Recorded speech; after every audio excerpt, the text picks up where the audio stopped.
Hello everyone and welcome back to another episode of FPL Fanzone. First of all, I must start off with an apology. There was no videos during game week 29, which of course was the blank week, and there was lots of decisions to be made there. Apologies, life got in the way. There's a few things going on that I was trying to sort out and didn't get round to posting the video early enough in the week. But don't worry, the FPL gods did punish me with a 200k red arrow this week. So I got punished for not producing videos. I've taken that on board and I'm now back bringing that.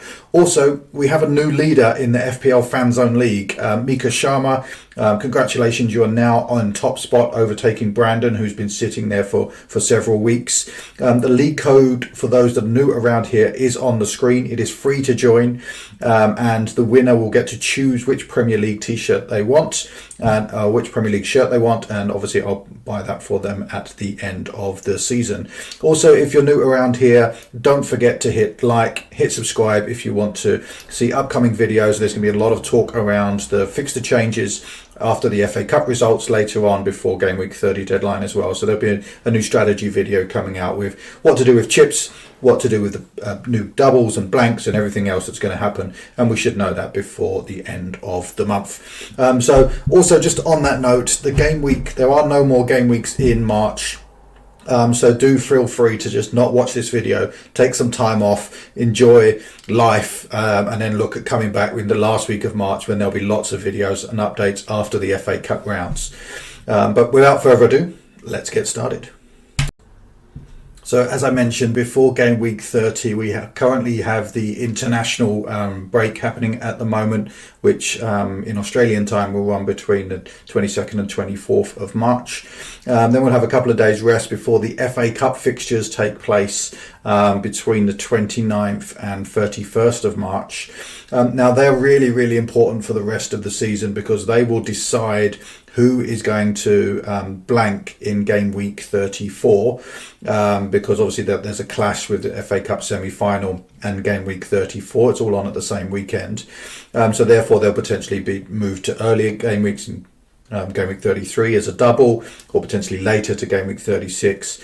Now the difference is between the FA Cup finishing on the 31st of March, game week 30 starts on the 2nd of April. So there's only 2 days in which for the Premier League to give us any updates on when those fixtures are going to be rearranged. Now we know they need to be rearranged, we just don't know where to.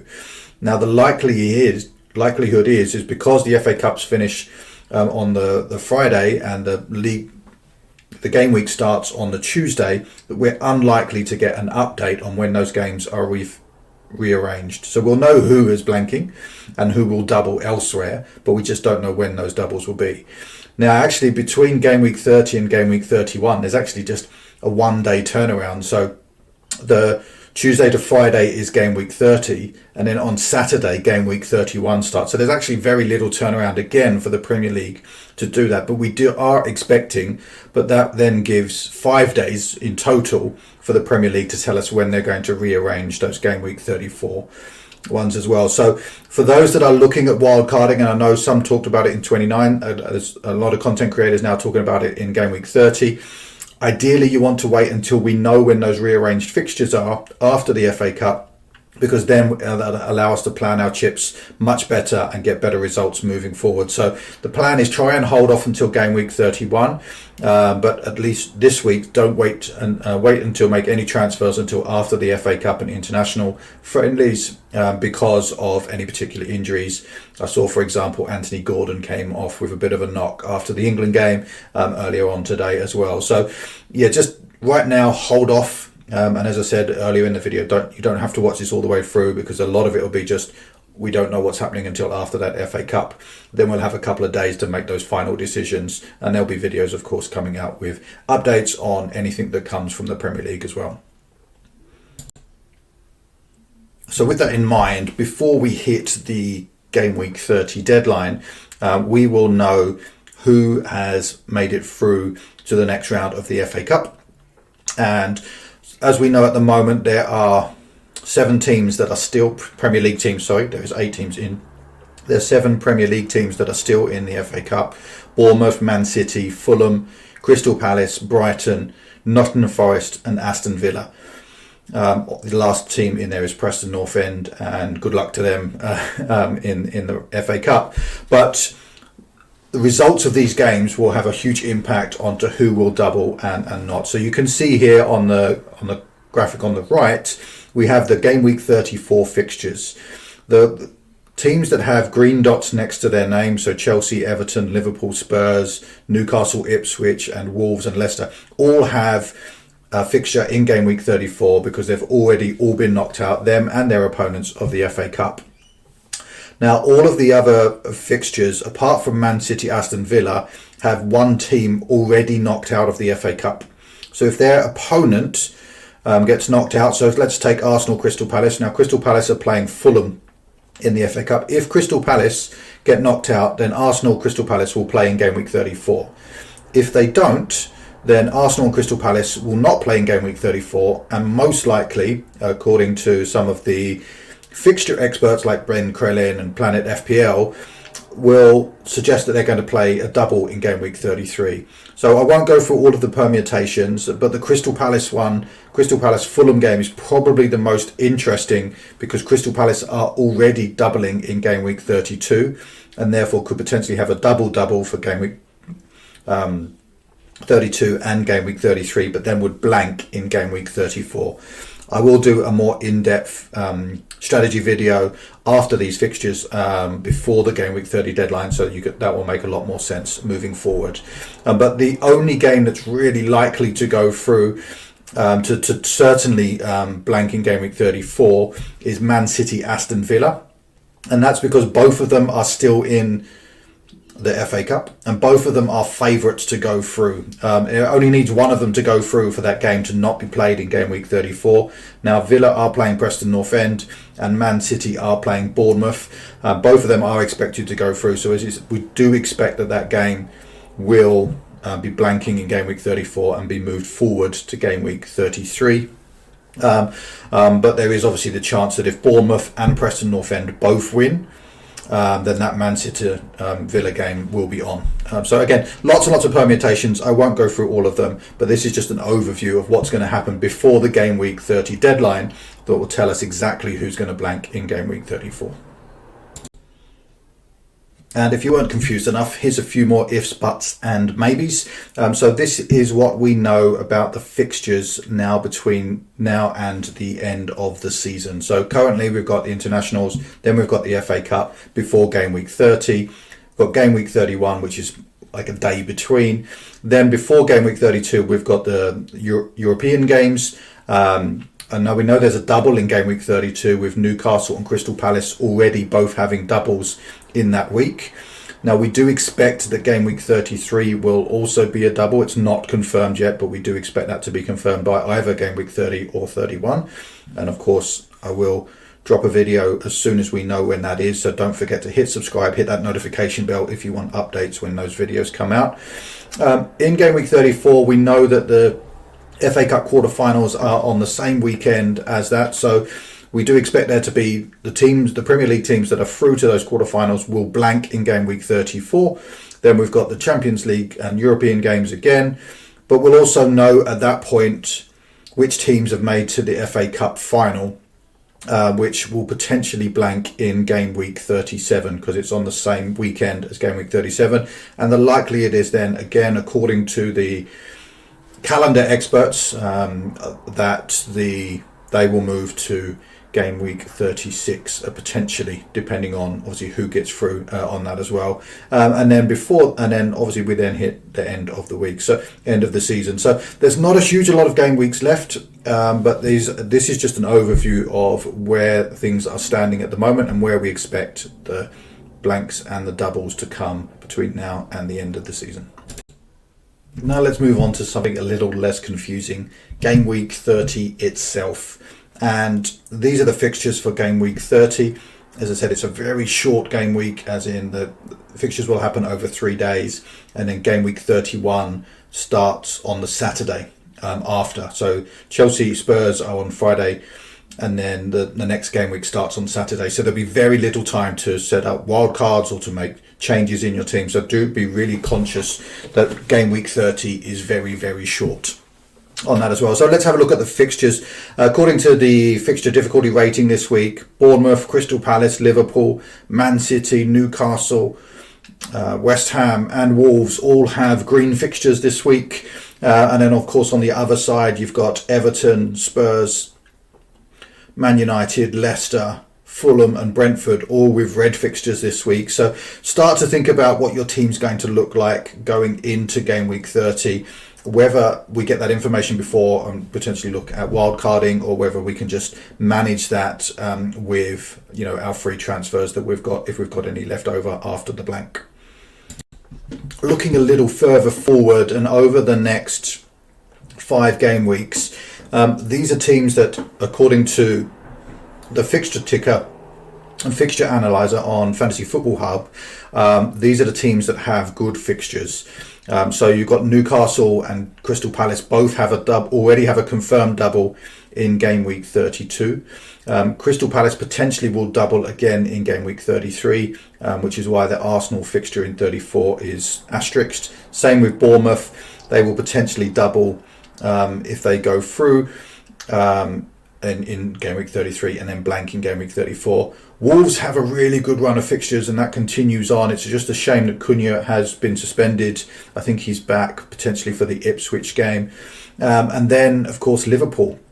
Now, Liverpool don't look like they're going to, now that they're out of all competitions, they are going to double again. But if you just look at their fixtures, Everton at home, West Ham at home, Leicester away, and then Fulham and Tottenham in between in the next 5, even without the doubles, they still look like a really good run of fixtures for those Liverpool assets as well. Now, a lot of people will be looking at potentially moving around or freeing up some of that cash to go in other routes. But just looking at those fixtures, it would be strange not to have Liverpool assets in your team as well moving forward. So one thing that we need to start looking at already moving forward is the double game week in 32, which is already confirmed, of Newcastle, who will play Man United at home and Crystal Palace at home, and then Crystal Palace, who will play Man City away and Newcastle away. Now, both of those fixtures for Crystal Palace are flagged as red fixtures, so difficult fixtures. But if you look at the recent run of form, Man City have lost 3 of their last 6. Newcastle have been on a terrible run of form at the moment and not, producing results at all. So I know there's a couple of weeks before we get there, but they're actually not as bad as they look for that. So I've just put here some good potential assets for each of those, and obviously the managers for any that has the assistant manager chip who's looking to take advantage of the double game weeks, game week 31. 32, 33 are certainly going to be a good weeks to have that assistant manager chip active. Of course, depending on what other chips that you've got still to play before the end of the season. So for Newcastle, let's have a look. Alexander Isak, it's a no-brainer. He's been a phenomenal form all season. Anthony Gordon, although now he's probably yellow flagged at time of recording, just because he came off injured after the England game. But there will be an update, obviously, 2 weeks before there. Dan Burn had a really good performance for England. That Newcastle defence at the moment is not something that I would probably trust for the double. So you might have to look at someone like a Guimaraes or a Murphy in midfield as your triple up there. And then in Crystal Palace, who have been in a great run of form, and I've been missing out on all of their players because they were blanking, and I didn't want to bring in more blank players. But you've got Munoz, who's been getting double-digit holes in defence. You've got Sarr, who I think is on a 9.7 form rating at the moment. So he's massively in form. Now, of course, Mateta took a boot to the face in the last FA Cup round and hasn't been back since. So hopefully we'll see them play. We'll get some updates on him before the FA Cup games, but then also before game week 34 to know whether he's someone that could potentially be bringing in. They've got a really good fixtures leading up to the double. Then they've got the double in 32, and then potentially, if they beat Fulham in the FA Cup, another double in 33. So certainly tripling up on Crystal Palace assets seems like a good option in the short run. Now, of course, you could also look at potentially Eze in there as well as another great option in that team. And then obviously Oliver Glasner for anyone who's going to be looking at activating their assistant manager chip for that as well. Just be careful a little bit with the table bonus for Crystal Palace. They're on the rise at the moment, and that will change dramatically each week as to whether that table bonus is still active with the 5 spaces between each. So just keep an eye out on that if you are chasing table bonus to try and improve your ranks in your mini leagues. Now, there's been a lot of talk around the FPL community about potentially selling Salah to fund Haaland. Now, a lot of that, of course, started in game week 29 because Salah was blanking. And Haaland did get a 7-pointer, didn't set the world alight. And as I mentioned, Man City's form has been really hit and miss. I think 2 wins, 1 draw and 3 losses in their last 6. It's just really hot and cold from them. And Haaland, while he's being consistent at the moment, getting 1 goal, getting 7 points here and there, for me, having Salah in your team, who has broken all records, he's broken the highest ever FPL season with 10 games still to go. Their fixture run is amazing with Everton at home, West Ham and Leicester in the next 4. It's just really good fixtures. He's an easy captain choice for me. I won't be switching to Haaland. Haaland ruined my season at the start, and then not going back to Salah early enough continued to ruin my season. So I'm not going to be making that mistake again in the second half. But a lot of people now have looked at potentially moving off of Salah because he's not going to double. Haaland is likely to double in game week 33, but then he's going to blank in game week 34. So depending on which trips you're using to manage that, you're not really getting an extra game in there unless you come off of Haaland in 34 and go back to Salah. But again, are you going to be preparing chips and everything else for that as well? So something to just keep in mind with that as well. But for me, Liverpool, while they've been knocked out of all the cups, have still been phenomenal in the league. They are still in a great run of form. Salah has still, way outperforming anyone else in the competition by a long way. He's 27 goals to Erling Haaland's 21. Now you've got to remember that Erling Haaland got 10 of those in the first 5 games, so he's only got 11 in the next 19. In the next 23. So it's, as you said, he's getting a goal every other game, but at 14.7 million, that's just not enough for me, even if I was going to captain him against Leicester this week. And we'll talk a little bit about who to captain this week coming up next. So I've actually found this slide to be really helpful for me in the last couple of weeks when looking at analysing the captain. And let me know in the comments below, is it helpful for you in terms of making the right decisions? But if I look at this between the two, so the big guns this week, Mohamed Salah or Erling Haaland, both have got home fixtures. Liverpool's home fixture is harder against Everton. Everton, we talked about them having a good new manager bounce, but actually they've drawn 5 of their last 6 and only got 1 win. So they're conceding goals but scoring goals as well. So that doesn't really impact Salah. He loses 1 point for the clean sheet bonus, but Haaland doesn't get that anyway. So there's no real difference there. But they are still conceding goals. So 8 goals conceded over the last 6 games. So that's 1.5 goals per game. And Salah is incredibly consistent in terms of performing for Liverpool. I read a stat somewhere that between Darwin Núñez, Jota and Diaz, they'd scored 3 goals in the last 41 games between them. So Salah is central to that point. His form is phenomenal at 11.7. Liverpool's form in the league, 4 wins and 2 draws in the last 6. Obviously one of those draws was against Everton in the replayed match earlier on as well. So overall there's nothing there that says Mohamed Salah won't get a return in game week 30. Now with Erling Haaland, his form is 4.2, and if you look at Man City's form, 3 losses, 2 wins, 1 draw in the last 6. So literally loss win draw.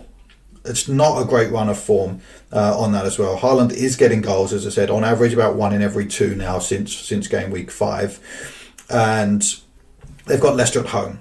Now Leicester by far are the worst team in the league at the moment. They have lost their last 6, conceded 16 goals in that time, and everyone is just running over them at the moment. So there is a real chance that Erling Haaland could go and get a brace or a hat-trick in this game.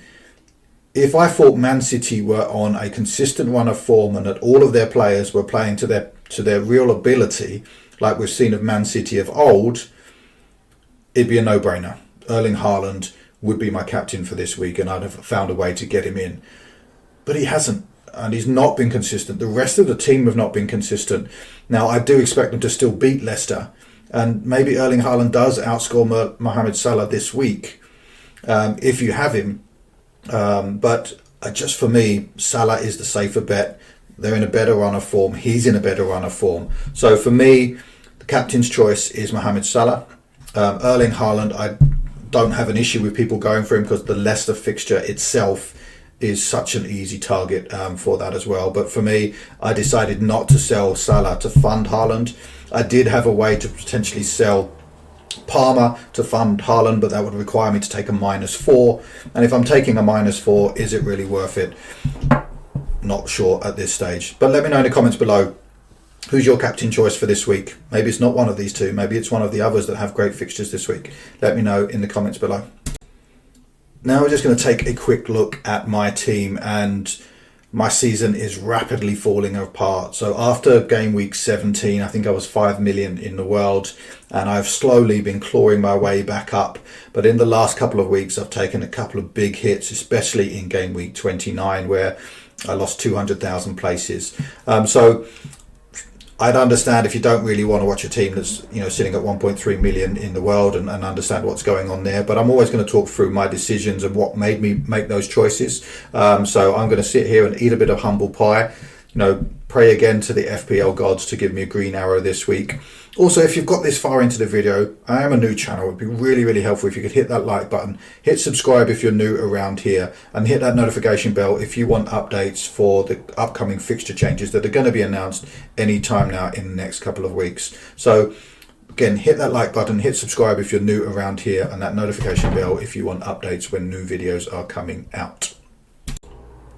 So game week 29 was one to forget. Small choices, massive impact for me.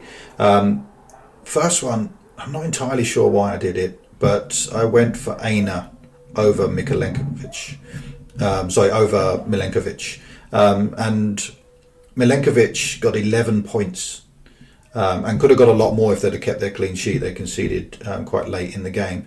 Aina came away with 1 point. Now that's a 10-point swing, just there alone. I also considered selling Palmer and going down to Bruno Fernandes to free up some funds. I didn't go there in the end just because I didn't want to take a hit. I just wanted to use the two free transfers that I had to make sure that I had a full playing 11. And then it turns out that Palmer just didn't even play. He was dropped to a minor injury. His first time he's not played in almost 2 seasons. So that was a shock and a big blank there for me as well. So overall, 34 points. Got my captain choice wrong. I went with Wood. I don't think, if I'm looking back at that, I would have made that decision again. Nottingham Forest scored a lot of goals. He just wasn't part of that. He's now blanked for 4 weeks in a row. So having brought him in, I know some of them were tougher fixtures, but he's also blanked in the easier fixture that he had in game week 29. So is he a short-term pick? I am looking potentially at wildcarding in game week 31. So it did feel like a short-term pick with Ipswich and then Manchester United on that as well. So overall, I think the big swing for most people this week would have been Milenkovic with the 11-pointer, and then also, of course, Bruno Fernandes with his 17-pointer as well. So those two made this blank game week a massive swing week. Also, there's lots of people that had multiple players that weren't playing because of the blanks, but also were taking hits to try and get their team as well. So there was real varying results across the game week. But for me, huge red arrow. As I said, the FPL gods punished me for not producing a video for you guys last week. So lesson learned, video is coming out. There will be multiple videos before the next game week just because of all of the changes that will happen after the FA Cup results later on. So let's have a quick look at how my team looks for game week 30 and any thoughts that I have on potential transfers. Okay, so let's take a quick look at my game week 30 bus team as it stands. Now, at the moment, I've got 3 flags of problems with my team. I have Hall, who is out for the rest of the season, which is obviously a problem, but he's last man on my bench, so not the end of the world right now. I've got Palmer, who is yellow flagged and has been blanking for a large number of weeks now, didn't play in the last game, so waiting for an update in the press conferences to know what's going to happen there. Chelsea aren't playing in the FA Cup, so there won't be any earlier news other than the press conferences before the deadline.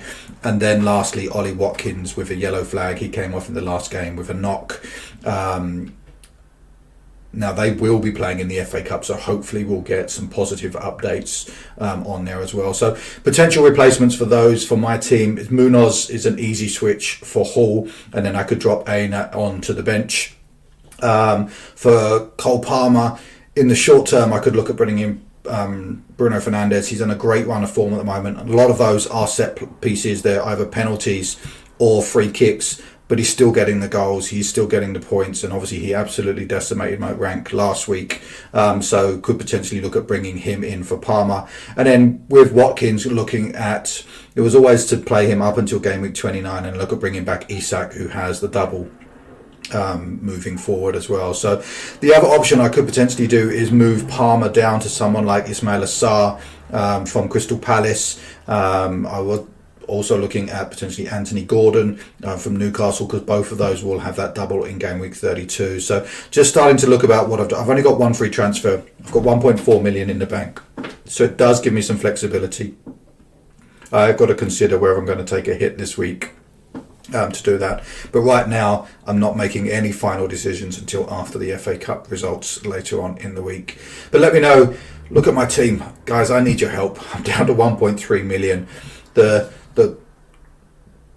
opportunity to get to the top 100k, which was my target at the start of the season, is now looking further and further away. But we do know that these next 5 game weeks are going to be very, very critical, and it's about being on the right players at the right time and captaining the right choices. So let me know in the comments below.